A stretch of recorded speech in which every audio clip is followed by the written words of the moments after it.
Poďte sa so mnou zahrať na detektíva. Ukážem vám fintu, ktorú používajú historici, aby odhalili, ktorý staroveký spis je podvrh. Poznáte konšpiráciu o zakázaných evanjeliách? O knihách, ktoré vraj cirkev úmyselne vyhodila z Biblie, lebo sa jej nehodili. Ale čo na to hovoria historici?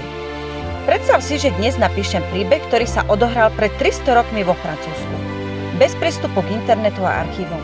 Urobím chyby a tie ma prezradia. Presne toto vidíme aj v tzv. Zakázaných evanjeliách. Historici zostavili zoznam mien, ktorí boli bežné medzi Židmi v Ježišových časoch a porovnali ich s evanjeliami v Biblii a s evanjeliami, ktoré do Biblie nepatria. Výsledok? V biblických evanjeliách sú presne tie mená, ktoré sa vtedy reálne používali. V zakázaných evanjeliách sa však objavujú mená, ktoré v Ježišovej dobe neexistovali, za to boli bežné v Egypte v 3. a 4. storočí. Čo z toho vyplýva? Napíš mi odpoveď do komentárov.